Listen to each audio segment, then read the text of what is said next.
watching the evening news. The Guayana forestry sector is reporting a significant decline in production and exports of forest produce through 2015, which it said was as a result of discouraging markets. More from Alexis Rodney. A draft annual report of the sector emanating from the Ministry of Natural Resources and the Environment says there has been a respective decline of 14.5% and 15.8% in production and exports for the sector in 2015. The decline in the report stated was directly related to depressed markets locally and internationally. It said that the main markets for forest products, specifically India and China, have contracted their demand following economic slowdown in both countries. Log export volume reportedly decreased by some 20% over the corresponding annual 2014 volume total. Also notable was the trend in dressed sawnwood export value for 2015, which increased by close to 5%, representing higher overall prices for this product category. According to the report, total production of timber for the period January to December 2015 was recorded at 454,954, and together with veneer and plywood recorded a total of 483,702. Total production reflects a 14.7% decrease in 2015 compared to the year 2014. Total log production for 2015, it said, was decreased by some 19%.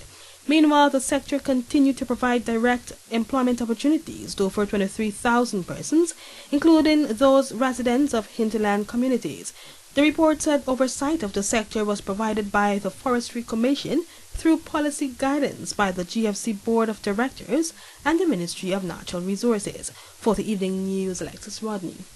Thanks, Alexis. 3 men are now hospitalized after an Angoy Avenue family went berserk on Sunday afternoon in retaliation to a search conducted at their home by police. More from Andrew Carmichael. The incident occurred at about 17 hours 30 on Sunday at My Dam, Anguys Avenue, New Amsterdam. One of the men, Ashton Simon, 41, had his hand severed. Police took the missing part to the hospital in a plastic bag.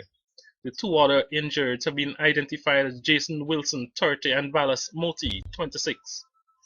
Reports are that police raided a home at My Dam last Thursday, and shortly after the raid, some members of the home which was raided threatened Simon, accused him of being an informant. In fear, Simon left the area and returned on Sunday to uplift personal belongings. He took with him 4 friends, one of whom was Devon Hercules. After I see the guy running coming towards the cutlass and he chopped the first person to chop, and I rush to call Jason, forget Jason, but I don't see the guy sneaking up the man the cutlass, and he's scared in here. After he done chop the first person, he run past me and I get to escape. Earlier in the day, 3 men were seen parading in front of the house Simon lived at Anguys Avenue with cutlasses. When Hercules was asked to accompany Simon, he was unaware that threats were made. When we go now, Jason Turner said, "Please stop the car." That he want to meet the guy that coming with the bicycle. So when the car stopped, the car slowed down by a pothole, and they come out the car. They come out the car, the guy decides to run. Why is he run? And I saw the next guy up the road, run coming towards them with a cutlass, and I shout and tell them, "Where you come from?" And they with the chopping start happening. Wilson and Simon were quickly taken away, while Moti was rescued when police arrived moments later. He was chopped to the abdomen, while Simon's left wrist was severed with chops to his right arm, chest, and back. Wilson is also said to be in a critical condition. Police have since arrested 2 young men and is currently looking for their father. Now for a look at what is happening inside the courts with Kizzy Coleman. The Jamaican who was busted at the Guyana post office with cocaine concealed in a shipment of deodorant bottles was earlier today sentenced to 3 years in prison and fined $1.4 million when he appeared before Magistrate Leron Daly at the Georgetown Magistrates Courts. Easton Stapleton, 54, admitted to Magistrate Leron Daly that on August 10, 2016, at the GPO, he was in possession of 526 grams of cocaine for the purpose of trafficking. Customs Anti-Narcotics Unit prosecutor informed the court that on the day in question, Stapleton attempted to post a parcel at GPO, where he first inquired if the parcel would have to be checked by Kanu or not. It was indicated to him in the affirmative, which resulted in him picking up the box and exiting GPO. The officer became suspicious, followed Stapleton, and intercepted him in the vicinity of Fogarty's store. He was directed to Kanu's office at GPO, where a search was conducted on the parcel. It was then that Kanu ranks found a whitish substance in the deodorant roll-on bottles and paper markers. He was arrested and charged with the offense. Additionally, Stacy Lane Hamilton, 44, originally of Texas, USA, was today sentenced to spend 2 18-month sentences concurrently when she appeared before Magistrate Fabio Azor.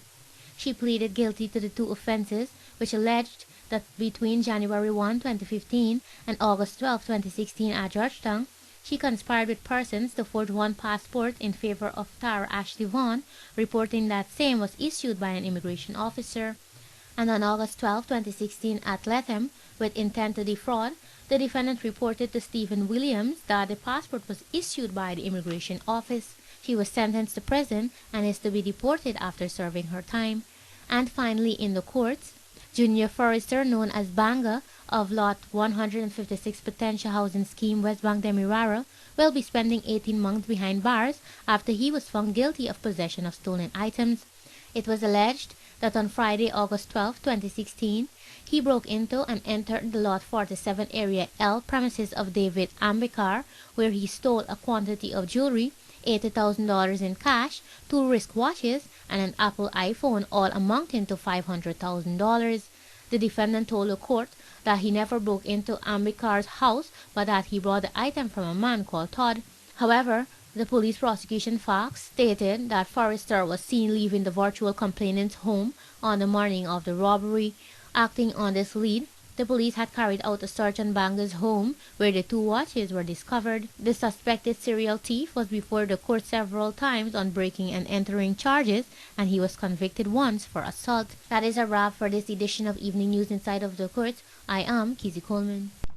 A birthday picnic turned tragic on Saturday evening after the body of a second-year student of the Cyril Potter College of Education was recovered from the Atlantic Ocean. Kausal Prasad of Erie Hall, Sands Essequibo Coast, turned 19 on Saturday, and as a means of celebrating, he and a few friends went to the Aurora Seawall for a picnic. There, they went swimming, and the young man never resurfaced. After some time, his friends realized he was missing, and they launched a frantic search. His body was found a few hours later.